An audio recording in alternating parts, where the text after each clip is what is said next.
कभी कभी जान नहीं पड़ता, हमारी इंद्रियां हमारे मन ऐसी जगह फंसा देते हैं कि रात दिन जलते रहो। ये हुई अंदर की मार।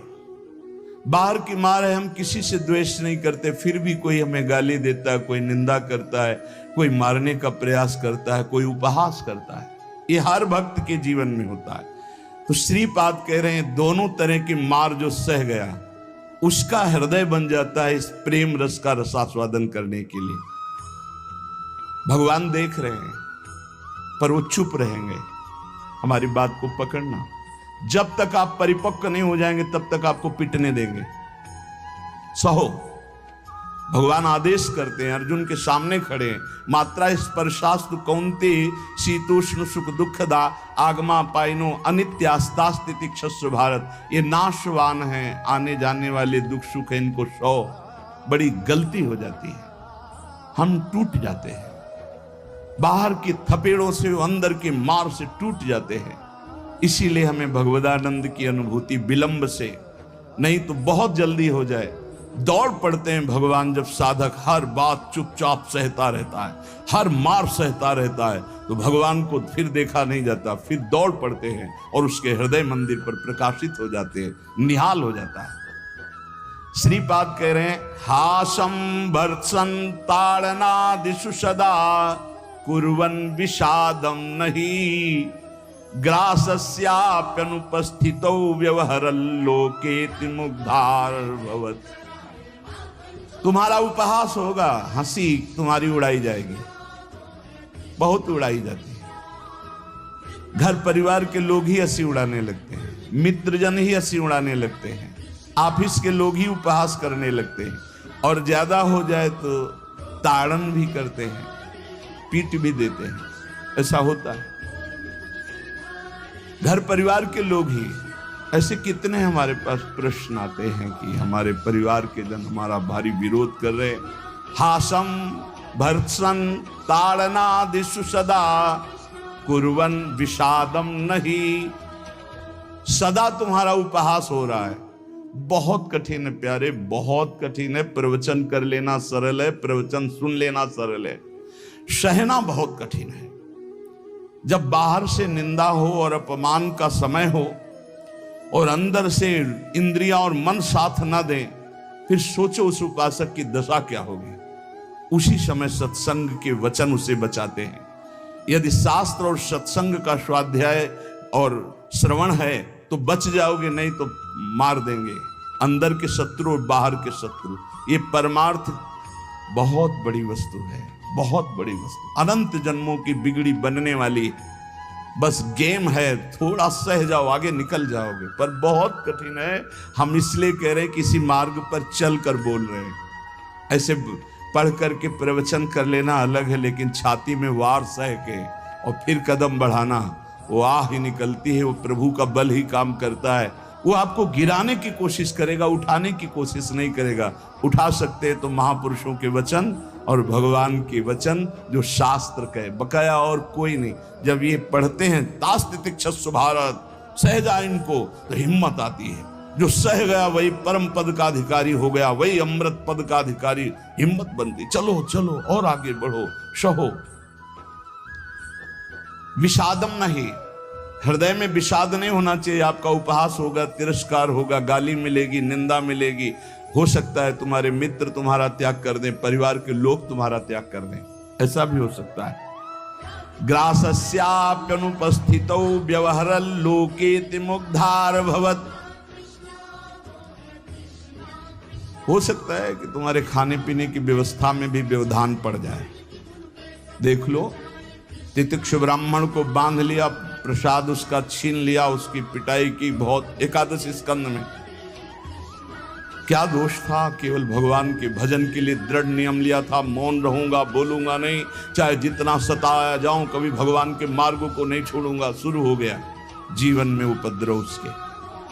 कह रहे हो सकता है कि आपको ग्रास लाभ के लिए भी परेशानी आ जाए, जैसे सुदामा जी को।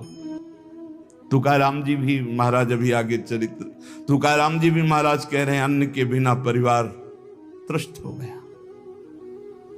एक कवल खाने के लिए अन्न की व्यवस्था भी नहीं रही। लेकिन कभी विषाद नहीं हुआ। पांडुरंगा विठल के प्रेम रंग में श्री चरणों में नूपुर बांध करके नाचते सामने, जय राम कृष्ण हरि, जय राम कृष्ण। चाहे जितना दुख हो, कभी नियमावली नहीं टूटी। और कह रहे हैं कि व्यवहार में प्रायः लोग तुम्हें मूढ़ ही समझे ऐसा व्यवहार करना। बहुत विद्वान हो, बहुत ज्ञानी हो, ऐसा करोगे तो फंस जाओगे। अपने को छुपा करके भजन बढ़ाओ। जब तक परिपक्व ना हो जाए तब तक कोई जान न पावे कि तुम इतने भजनानंदी हो, तुम ज्ञानी हो, तुम भगत हो। नैष्किंचन्य महाधनो निज गुणा न स्थापयन करहिचित, सर्वाश्चिद वपुषो नमन प्रणयतः सेवस्य वृंदावने। अकिंचनों के परम धन श्री भगवान होते हैं। अपने गुणों का प्रकाश मत करो, बालवत रहो। दूसरे के द्वारा किया हुआ तिरस्कार, अपमान, निंदा, उपहास सह जाओ। हो सकता है तुम्हारी परिस्थिति ऐसी बिगड़ जाए कि भोजन आदि की भी व्यवस्था नहीं, पर चिंता मत करना, पूरा जगत तुम्हें नमस्कार करेगा, ऐसी स्थिति जागृत होगी। ये बात आखिरी परिणाम को जो देखता है वो दौड़ता चला जाता है परमार्थ में। जो वर्तमान में शरीर की व्यवस्था देखता है वो हार जाता है। श्री तुकाराम जी महाराज कह रहे, जब शास्त्र ऐसा कहते हैं, बड़े बड़े संत कहते हैं कि जीव ब्रह्म ही है, बहुत ध्यान से सुनना, बहुत बड़े महापुरुष के वचन हैं।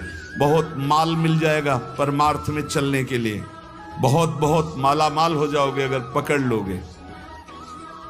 तुका मन राखो अंकुश अधीन, प्रतिदिन नवीन जागरण, एकांत में बैठ शुद्ध करो चित्त, सो सुख अनंत पार नाही, आय के ही में रहेंगे गोपाल, साधन सुफल घर बैठे।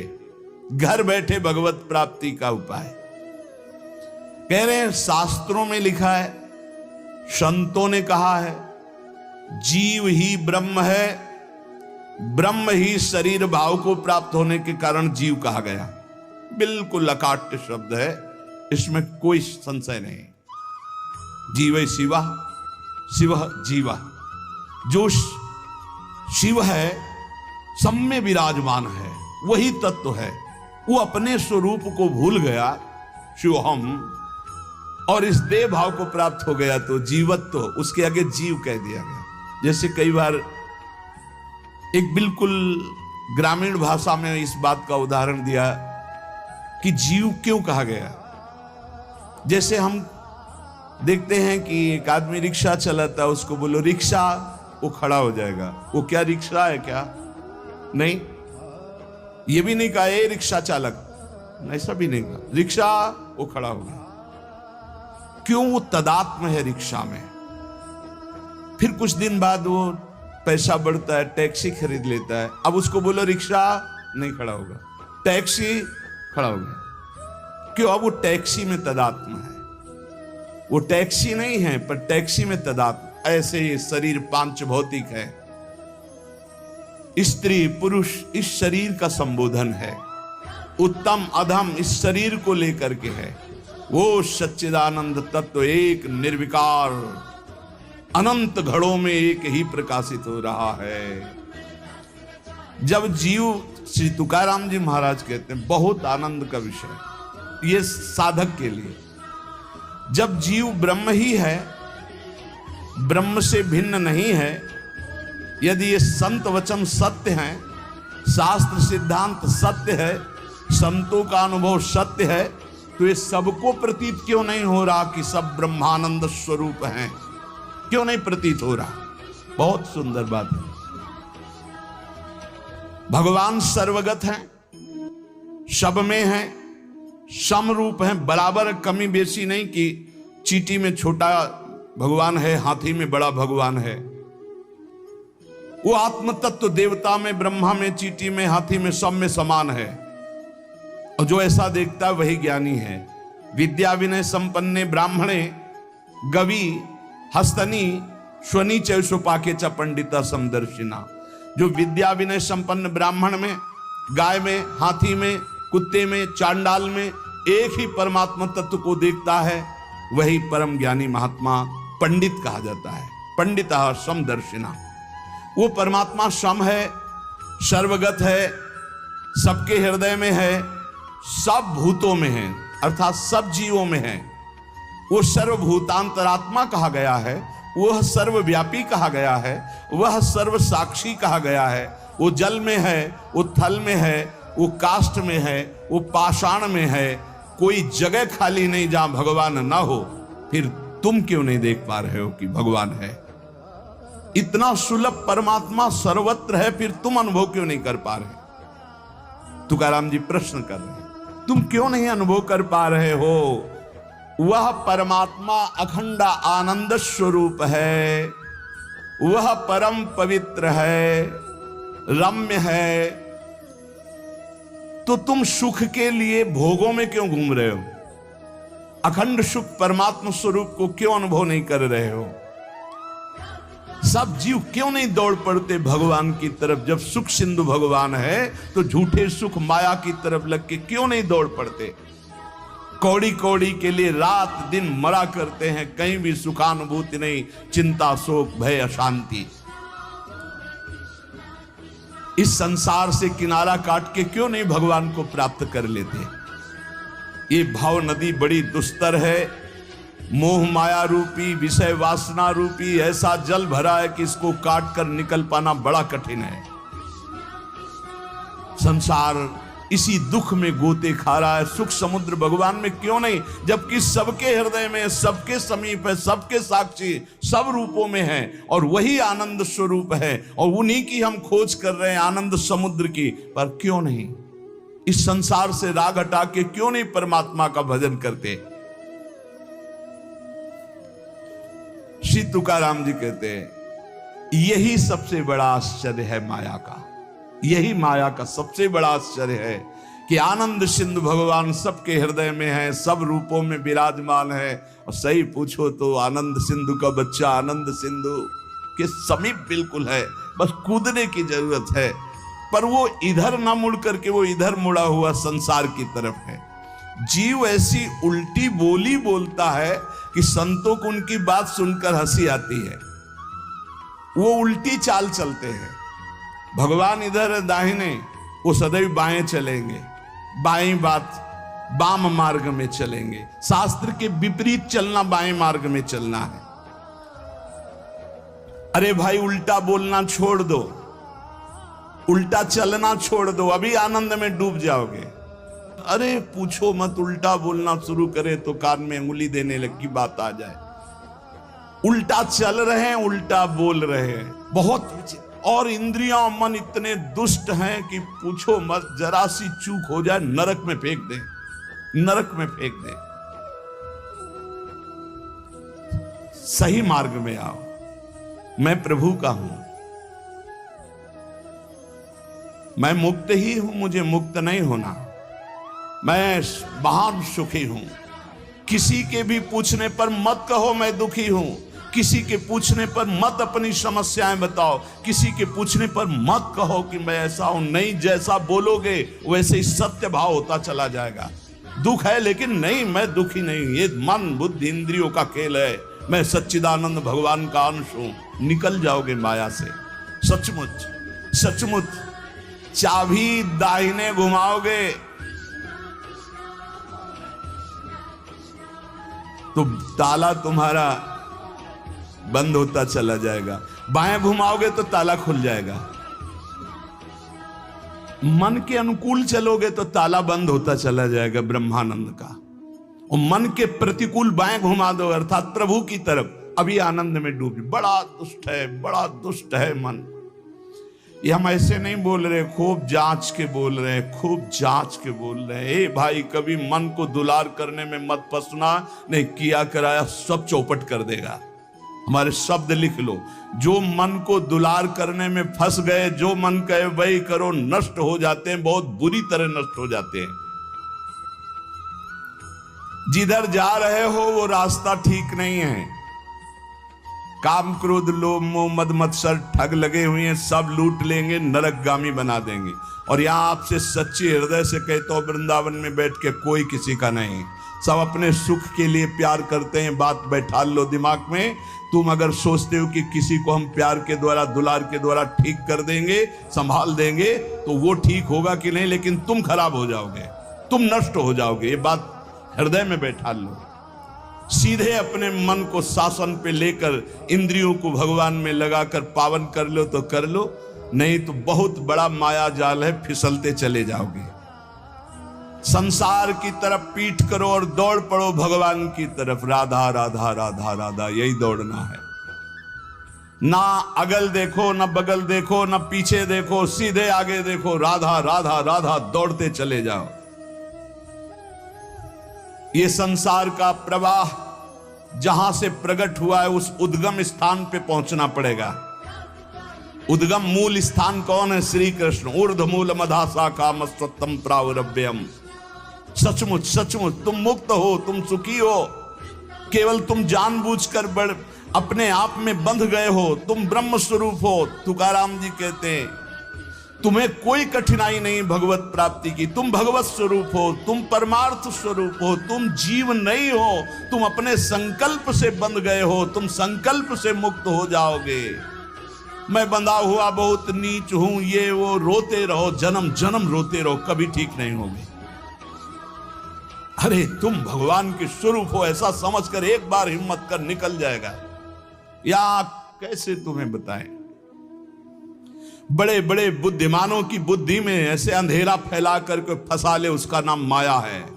ज्ञानी नाम अपचेतांश देवी भगवती हिसाब बलादा कृष्ण मोहाय महामाया प्रेक्षती। कभी भी मन और इंद्रियों के पोषण की वृत्ति साधक न रख ले, नहीं तो बहुत उसे पछताना पड़ेगा। कोई उपाय नहीं होता जब बुद्धिमान फंसता है। ध्यान रखना, गंवार फंसता है तो उसको उपाय में भगवान दे देते हैं, लेकिन जब बुद्धिमान फंसता है तो उपाय नहीं देते हैं, सारे उपाय हटा लेते हैं। अब देख अपनी बुद्धि का बल। तब जब चिल्ला कर रोता है नाथ, तब कहते हैं ये रास्ता है, निकल, अब मेरी बात मान जा। उपासक तभी फंसता है जब हरि गुरु की आज्ञा का उल्लंघन करता, नहीं कोई फंसा नहीं सकता। ध्यान रखना, पाप पुण्य, विधि निषेध, बंधन मोक्ष, जन्म मरण, इनके चक्र में यदि पिसना है तो पिसो, जाओ संसार के मार्ग में। नहीं तो भाग भाग भगवान की तरफ भाग। अभी समय है, मृत्यु के पहले पहले परमार्थ की यात्रा पूर्ण कर ले, नहीं तो पछताना पड़ेगा। जैसे तोता अपने पैरों को ढीला कर दे, छोड़ दे तो उड़ जाए, वो नलिनी में जो फंसा हुआ है। बंदर चने छुहारे का लोभ छोड़ दे तो सुराही से हाथ निकल जाए, ऐसे ही यदि तू भोगों का लोभ छोड़ दे तो शरीर से मुक्त हो जाए, तोते की तरह तू उड़ जाएगा। अहम और मम ये दो हैं जो तुझे बांधे हुए हैं। देह भाव में पुरुष, मम ये मेरा परिवार, मेरा रुपया पैसा, मेरा सब, यही दो बांधे हुए हैं। तू इस संकल्प को अगर छोड़ पाए अहम और मम को, तो तू उसी क्षण ब्रह्म रूप है, ब्रह्म रूप है। कौन किसको बांधे है? तुकाराम जी कह रहे, कौन किसको छुड़ाता है? अरे सब संकल्प की माया है। तेरा संकल्प तुझे बांधे, एक ओहम बहुत श्यामा, और तेरा संकल्प ही तुझे मुक्त कर देगा। बहुत श्यामा से एक ओहम। ये मन जैसा संकल्प करता है वैसा ही वो बन जाता है। बहुत सुंदर प्रसंग है साधक के लिए। ये मन जैसा संकल्प कर, मैं कामी, उसी समय मन काम हो गया।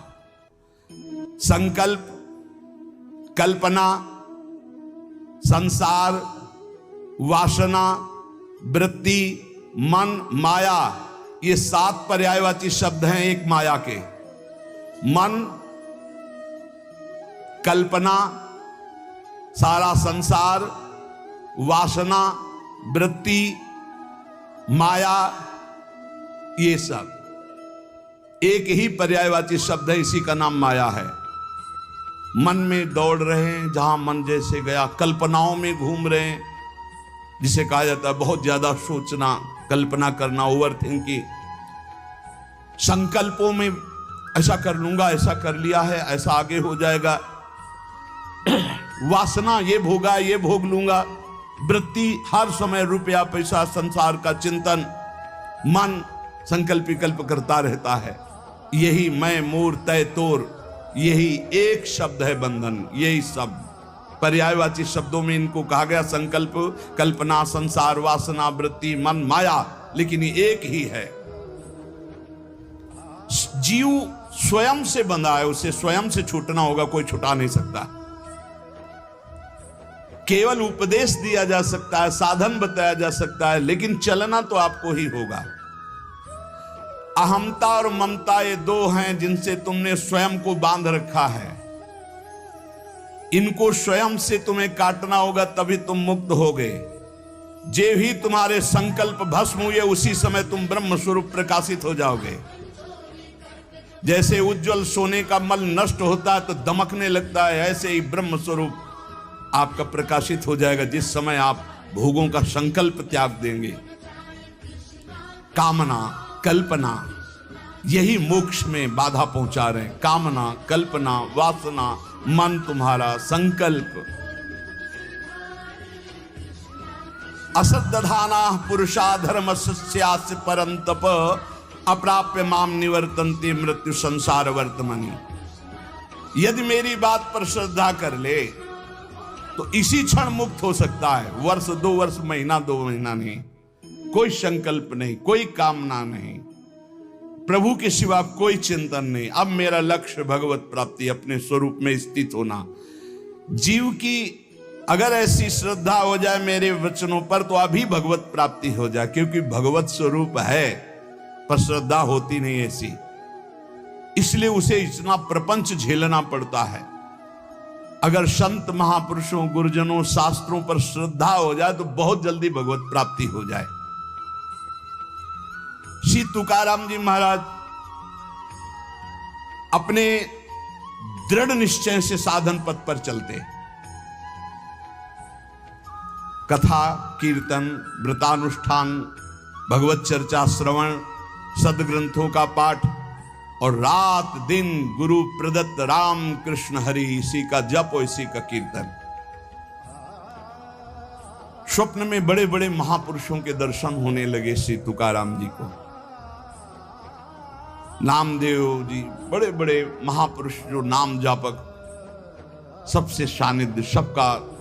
और ऐसा जो उत्तम वृत्ति से साधना करते हैं तो उनको उत्तम उत्तम अव्यक्त महापुरुषों का सानिध्य मिलने लगता है। इनके हृदय में धारा प्रवाह, भगवन नाम, धारा प्रवाह, अव्यावृत, अखंड, इतना नाम की जिस जमीन पे बैठ के कीर्तन करते और वहां से जब चले जाते और वो जमीन पे कान रखो तो वहां से निकलता था राम कृष्ण हरि, विठल विठल विठल, रोम रोम विठल में श्री तुकाराम जी का। और जब ये अशुभ प्रवाह करते हुए पांडुरंगा राम कृष्ण हरि, जय जय राम कृष्ण हरि, तो कोई ऐसा श्रोता नहीं होता था जिसके आंसू ना जाए। ऐसे आर्त भाव से पुकारते थे। चारों दिशाओं में आनंद छा जाता जब श्री तुकाराम जी नूपुरों की झनकार करते हुए चरणों से नाम कीर्तन करते। 27-28 वर्ष की अवस्था में पूरे भारत में यश फैल गया श्री तुकाराम जी का।